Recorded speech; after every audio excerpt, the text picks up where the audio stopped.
தர்மம் தலை காக்கும் என்றால் என்ன அப்படிங்கிறத தான் பார்க்க போகிறோம். தர்மம் தலை காக்கும்னா நம்ம எப்படி புரிஞ்சுட்டு இருப்போம்?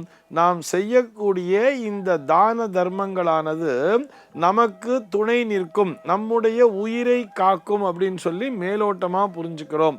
ஆனால் உண்மையான அர்த்தம் என்னன்னு சொல்லி பார்த்தோம்னா, தர்மம் தலை காக்கும்னு சொன்னால் நாம் செய்கின்ற தர்மமானது, அல்லது இந்த தர்மம் என்கின்ற அந்த வார்த்தைக்கான பொருளை விரிவாக பார்க்கலாம். இந்த தர்மம் என்பது நம்முடைய தலைமுறையை காக்கும், நம்முடைய பரம்பரையையே காக்கும் என்பதுதான் இதற்கான பொருள். இதனை நாம் இரண்டு விதமாக, இந்த தர்மம் என்றால் என்ன என்பதை இரண்டு விதமாக பிரித்து பார்க்கலாம். முதல்ல இந்த தர்மம் அப்படின்னு சொன்னாலே நமக்கு தான தர்மம் அப்படிங்கிற ஒரு விஷயம் ஞாபகத்துக்கு வந்துடுது இல்லையா?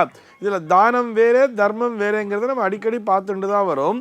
தானம் என்பது ஏதோ ஒரு பிரதிபலனை எதிர்பார்த்து செய்யக்கூடிய விஷயம், அது அத்தனை பெரிய புண்ணியத்தை தராது. ஆனால் தர்மம் என்பது எந்த பிரதிபலனும் எதிர்பாராமல், எவர் ஒருவர் அவசரத்திலே இருக்கிறாரோ, ஒரு அவசர தேவையிலே இருக்கிறார்களோ, யாருக்கு அந்த உதவி என்பது தேவைப்படுகிறதோ அவர்கள் கேட்காமலேயே சென்று செய்யக்கூடிய ஒரு விஷயம்தான் தர்மம் என்று அழைக்கப்படுகிறது. இந்த தர்மமானது ஒரு அளப்பரிய புண்ணியத்தினை தருகிறதுன்னு சொல்றார்.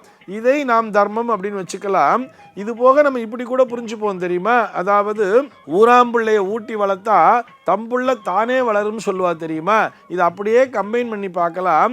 அடுத்தவர்களுக்கு நாம் உதவி செய்யும் பொழுது நம்முடைய குழந்தைகளுக்கும் அந்த உதவியானது தானாக வந்து சேர்ந்து விடுகிறது.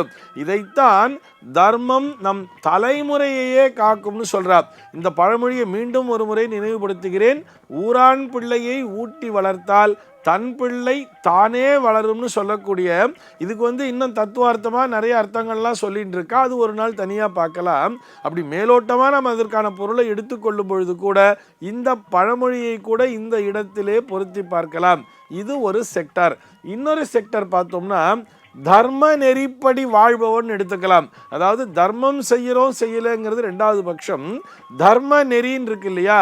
இப்படித்தான் ஒரு மனிதன் வாழ வேண்டும் என்று ஒரு நெறியினை நம்முடைய முன்னோர்கள் வகுத்திருக்கிறார்கள் அல்லவா?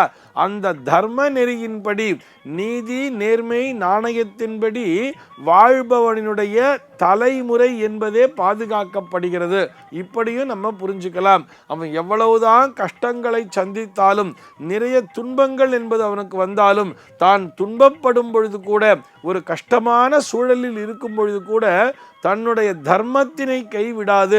இப்படித்தான் வாழ வேண்டும், நம்முடைய தர்மத்திற்கு எதிரான காரியங்களை நான் ஒருபொழுதும் செய்ய மாட்டேன், யாரையும் ஏமாற்ற மாட்டேன் என்கின்ற அந்த மன உறுதியோடு எவன் ஒருவன் நிற்கிறானோ அவனுடைய தலைமுறையும் பாதுகாக்கப்படுகிறது. இப்படியும் அதற்கான பொருளை பார்க்கலாம். இது அத்தனையையும் கடந்து ஜோதிடவியல் ரீதியாக பார்த்தோம்னா அந்த தர்மஸ்தானம் என்று 9ஆம் பாவத்தை சொல்வார்கள்.